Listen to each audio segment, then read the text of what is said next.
jet plane. I write about solo female travel, but I'm here today to talk to you about self-publishing. So I'm a lawyer turned full-time travel blogger. I went full-time last April. I have 3 books on Amazon. All of them have reached #1 bestseller status in at least one category.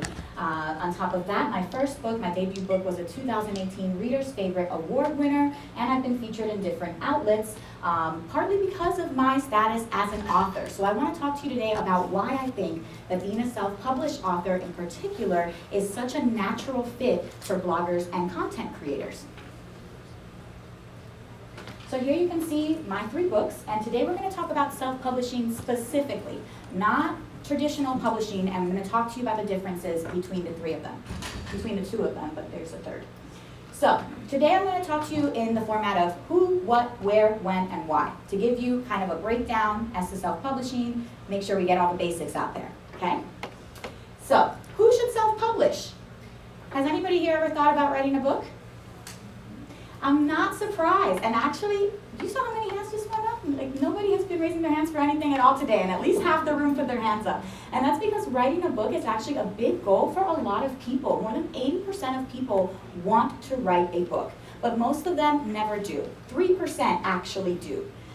They just, I guess, put it off. They think maybe this is something that has to be an end of life, end of career kind of thing, a culmination of a lifetime of experiences, and that's simply not the case. If you think about it, most of the books that you love, that you know, are the author's 3rd, 4th, 5th books. It's definitely not their first. So there's no reason why you should wait to put that out there, and we'll talk about that a little bit more when we get to the when section. So self-publishing is perfect for content creators. How many of you have blog posts with more than 2,000 words?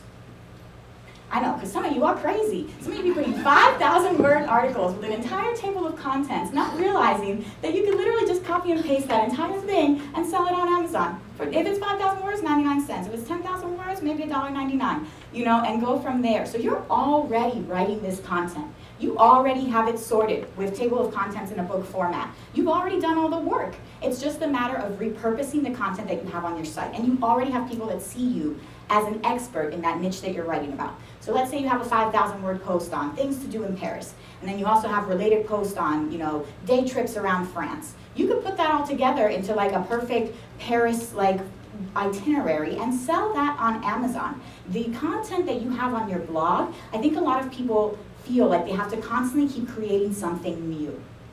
Nobody is reading everything you put out except for you.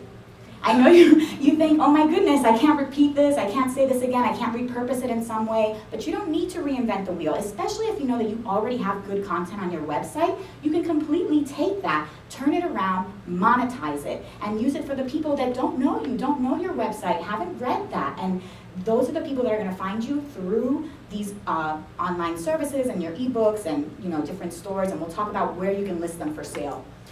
So writing a book helps you expand your reach, it helps you build your authority, and you don't even need to like writing. I'm assuming most of you do because you're probably bloggers, but for the videographers, for the photographers, for the people who are like, no thank you, 2,000 words sounds like a chore, that's miserable, let alone 20,000 to put together a small book or something of the sort.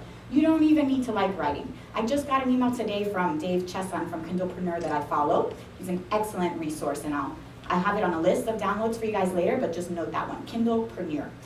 He's excellent. He just wrote an email today, like how I sold 250,000 books when I'm dyslexic and don't even like writing. So a lot of people outsource. You can have editors, you can have you don't need to be super into writing to be able to write a very effective, very popular book. So what does self-publishing entail? So let's talk about the differences between the traditional types of publishing.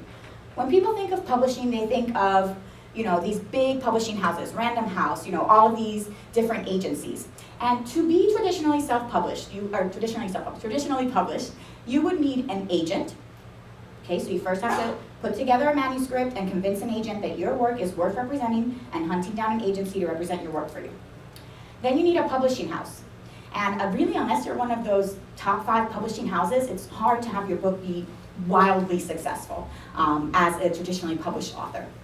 And Then after that, even when you get these two barriers to entry, right, which could take years, it could take you at least a year or two to find an agent, it could take you another 2 years to get a publishing company. From there, Cheryl Strayed, she had a $100,000 contract for her Wild book, and that advance was split over the course of 4 years. You know, it took her almost a decade to see real earnings and real fame back from that book.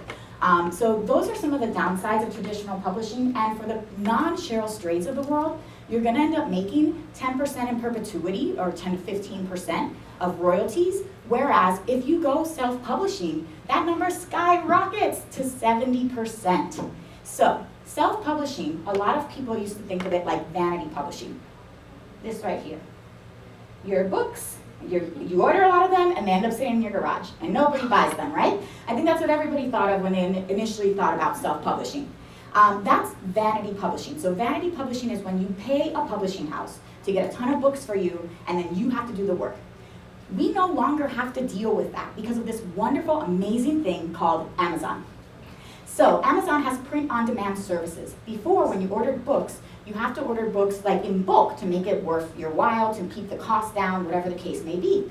Amazon has such resources that they can print one of your books without issue and just keep printing whoever's ordered that day. So you no longer need to have boxes of your books. Amazon can actually sell a physical book for you on demand as people order it. So I have some examples here, because I think a lot of people think Amazon and they think just ebooks, but these are paperback books.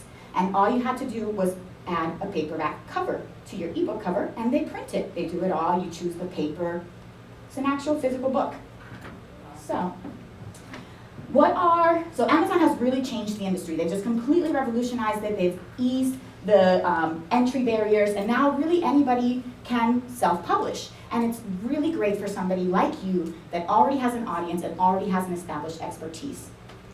So what are the necessary elements to list the book for sale? Because I know a lot of you are thinking, this sounds like a lot of work. I don't know if I can do this. It's really not. So you need a book cover, a well-designed book cover. It's really, hands down, one of the most important things for selling your book. If your book cover is made on Fiverr, and I didn't put any examples here, but I've had some really atrocious Fiverr covers that were just like, oh my goodness. Because when I started, I got that, and I mean, it was about traveling, and there was a woman like a cartoon half naked. It was like a Lara Croft Tomb Raider on the cover, and I was like, this is not the message I want to send